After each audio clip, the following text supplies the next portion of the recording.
بسم اللہ الرحمن الرحیم۔ ممبر کی بلندی پر آتے ہوئے پیغمبر نے اپنے عصا کو ممبر پر زور سے مارا، آواز بلند ہوئی، تب متوجہ ہوئے یہ آج کیا عمل ہے۔ ایک مرتبہ، دوسری مرتبہ، تیسری مرتبہ بلند آواز سے کہا آمین آمین آمین۔ یا رسول اللہ یہ کیا عمل تھا؟ کہا جبرائیل آئے تھے اور بات تحفہ درود و سلام کے جبرائیل کہہ رہے تھے یا رسول اللہ ایسا شخص جو اپنے والدین کو ضعیفی میں پائے اور پھر بھی جنت نہ لے سکے تو ایسے شخص پر لعنت ہے۔ کہ 3 مرتبہ انہوں نے لعنت کہی، میں نے آمین کہا۔ اب ذرا غور کیجئے گا کہ جبرائیل جیسا دعا کرنے والا ہو، پیغمبر جیسا آمین کہنے والا ہو، تو پھر کون ہے جو اس لعنت سے محفوظ رہ سکتا ہے؟ لہذا اس لعنت سے محفوظ رہنا کیا کس انداز میں انسان سمجھتا یہ ہے، جو بات میں نے شروع میں عرض کی کہ رشتے ٹوٹتے ہیں مگر ان رشتوں کے جوڑنے والے گھٹتے چلے جا رہے ہیں۔ لہذا اس طرف توجہ نہیں ہے، اس طرف دھیان نہیں ہے کہ کہاں ہم بڑھ رہے ہیں، کس طرف ہم بڑھتے چلے جا رہے ہیں۔ پیغمبر بار بار بتا رہے ہیں کیوں نظر انداز کیوں ہو گیا باپ؟ یہ بات پہلے بھی شاید عرض کی ہو، پھر سنائی دیتا ہوں۔ اس لیے کہ باپ کی محبت اور ماں کی محبت میں ایک فرق ہے۔ فرق کیا ہے؟ ماں کی محبت چاند کی چاندنی ہے، باپ کی محبت سورج کی دھوپ ہے۔ چاندنی ہر ایک کو اچھی لگتی ہے، دھوپ کی سختی سے ہر ایک بچنا چاہتا ہے۔ حقیقت یہ ہے کہ دھوپ سے ہر انسان بچتا ہے، دور ہوتا ہے، لیکن ایک بات یاد رکھیں، اگر یہ دھوپ کی حدت اور حرارت نہ ہو تو نہ پھلوں میں ذائقہ آئے نہ پھلوں میں رنگ آئے۔ اولاد میں جو کامیابی کے آثار نظر آتے ہیں، جو رنگ آتا ہے، یہ والد ہی کا صدقہ ہے کہ اس کی سختی نہ ہو تو اولاد کامیاب نہ ہو سکے۔ صلوات پڑھ دیں محمد و آل محمد۔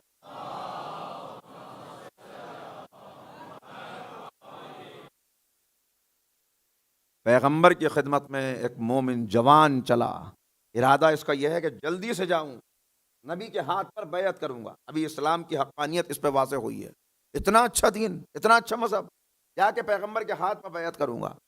گھر کے دروازے سے نکل رہا تھا کہ والدین میں سے کسی نے یا دونوں نے آواز دی، پکارا کہ میرے بیٹے ذرا میری بات سنتے جاؤ۔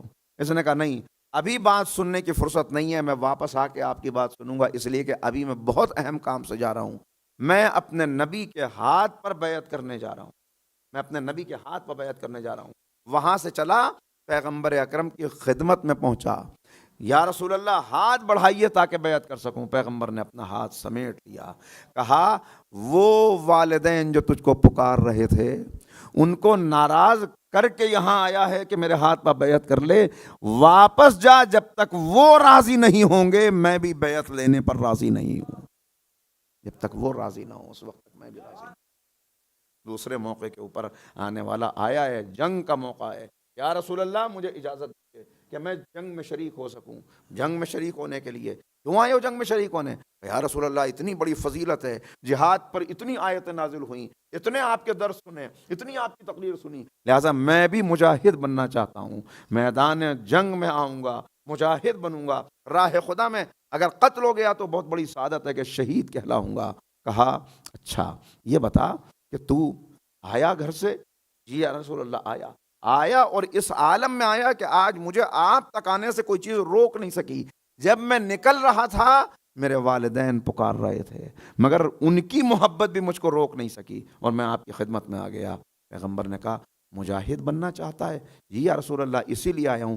کہا واپس چلا جا اور جا کے اپنے والدین کی خدمت کر، تو ان کی خدمت کر، اللہ تجھ کو مجاہدوں میں شمار فرمائے۔ صلوات پڑھ دیں محمد و آل محمد۔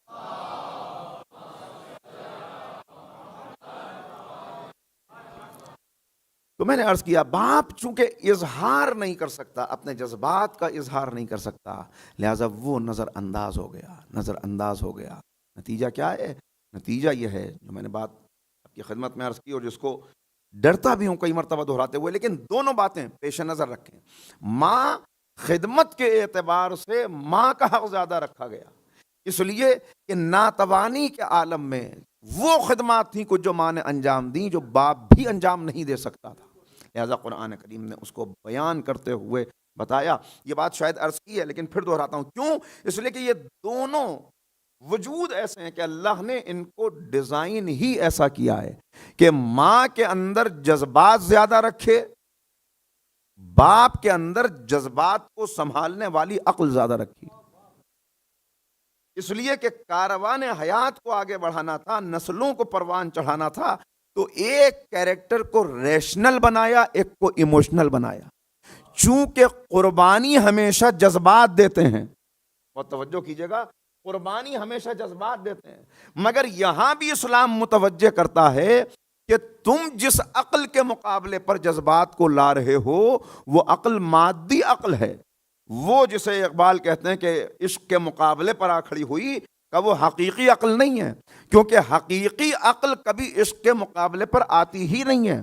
حقیقی عقل ہے ہی وہ جو جذبات کو سمیٹ کر پھر جذبات عقل کی روشنی میں جب قربانی دیتے ہیں، عقل سلیم ہو جائے اور پھر جذبات کی قربانی دی جائے تو یہ قربانی اس بلندی پر لے جاتی ہے کہ بندہ تصور بھی نہیں کر سکتا. اگر عقل کو سنبھال کر، عقل کو عقل سلیم بنا کر جب بندہ قربانی جذبات دیتے ہیں، اس میں کوئی شک نہیں، لیکن اگر عقل کو عقل سلیم بنا کر بندہ قربانی دے، بندہ راہ حق میں آئے، تو پھر بندہ سو رہا ہوتا ہے مگر اس کی نیند اتنی قیمتی ہوتی ہے کہ نفس بکتا ہے تو اللہ کی مرضی مل جاتی ہے. اگر عقل کی روشنی میں آگے بڑھتے ہوئے بندہ تلوار نکال کے میدان میں آ جائے تو پھر ایک ضربت عبادت ثقلین سے افضل ہو جاتی ہے. اگر عقل کی روشنی میں عقل کے تابع ہو کر جذبات کی قربانی دی جائے تو بندہ اس منزل تک پہنچتا ہے کہ چھٹے امام سلام کرتے ہوئے نظر آتے ہیں. تمہیں کیا معلوم کہ ہمارے جد عباس کی منزل کیا تھی؟ حضرت عباس علمدار تو وہ تھے کہ سلام اللہ و سلام ملائکۃ المقربین و انبیاء المرسلین، شہداء یقین، کہ وہ تھے کہ جن کے اوپر اللہ کا سلام ہے، جن پہ ملائکہ کا سلام ہے، جن پہ انبیاء کا سلام ہے. تو جب جذبات عقل کے تابع ہو جائیں تو عقل اتنی قیمتی ہو جاتی ہے کہ اللہ کا سلام آنے لگتا ہے. صلوات پڑھتے محمد و آل محمد.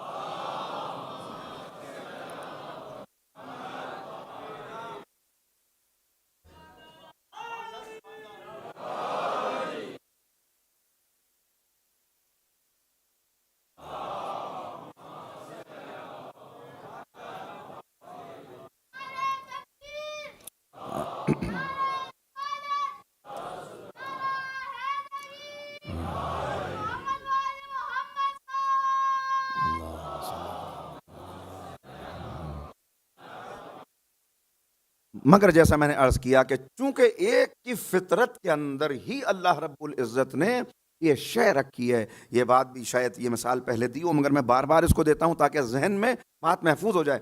آپ ذرا سا دیکھیں، بچپن سے دیکھیں، ایک کالج کے گیٹ پہ کھڑے ہو جائیں، کہیں دیکھیں بچوں کو نکلتے ہوئے، اسکول سے نکلتے ہوئے بچوں کو دیکھیں. لڑکا نکلے گا تو کیا کیفیت ہوتی ہے اس کی؟ گھونسے چلاتا ہوا، پتھر اچھالتا ہوا، ٹھوکریں لگاتا ہوا. یہ اس کی فطرت میں یہ چیز ہے.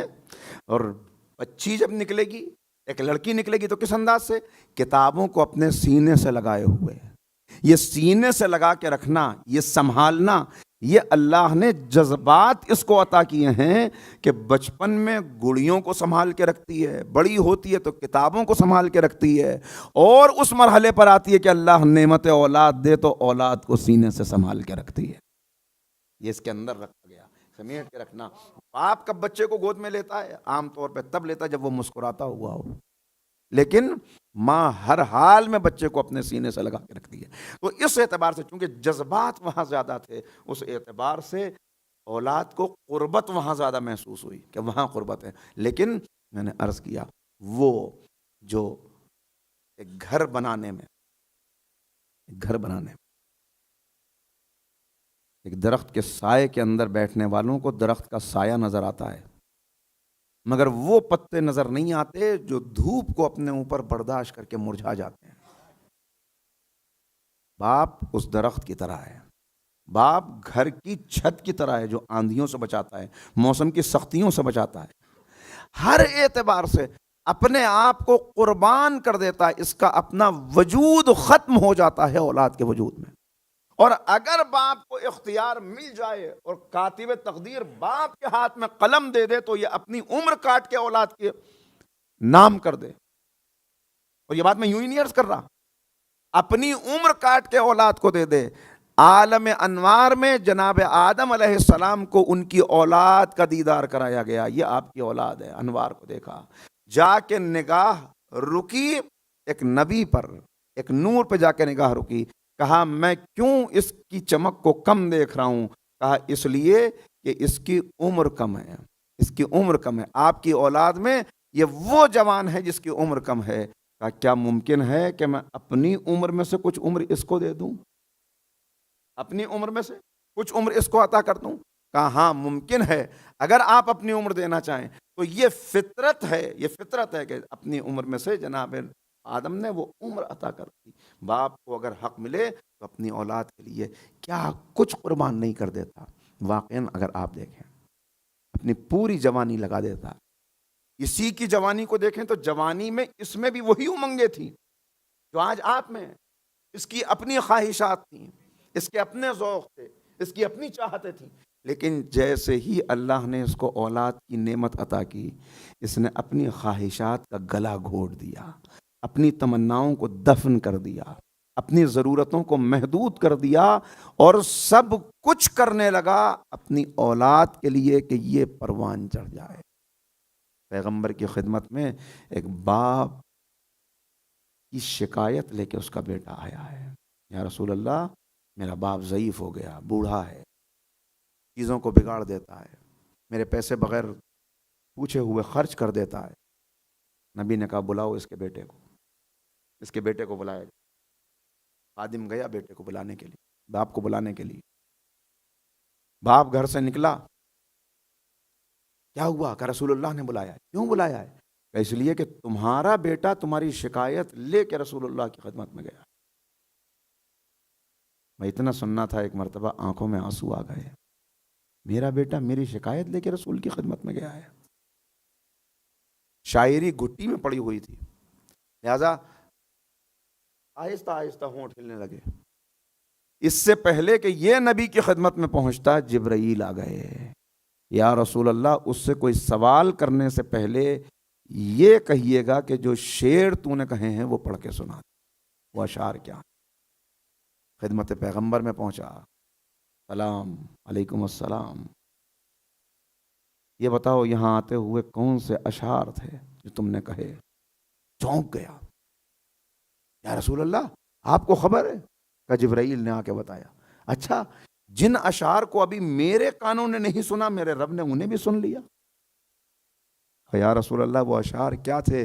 وہ میرے جذبات غم تھے جو اشعار کے قالب میں ڈھل رہے تھے.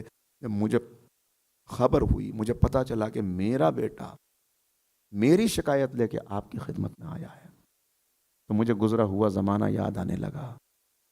میں نے کہا ہے میرے لال, آج تو میری شکایت لے کے میرے نبی کی خدمت میں گیا ہے. کاش تجھے وہ وقت یاد ہوتا کہ جب تیری ولادت ہوئی تھی. جس دن تو پیدا ہوا اسی دن سے میں نے اپنے لیے جینا چھوڑ دیا. میری ساری محنت تیرے لیے تھی. میرا کام تو بہت کم پیسوں میں چل جاتا, مگر میں زیادہ سے زیادہ حاصل کرتا تاکہ میرے بیٹے کو کوئی تکلیف نہ ہو سکے, اسے کوئی پریشانی نہ ہو سکے. میں نے اپنے لیے جینا چھوڑ دیا.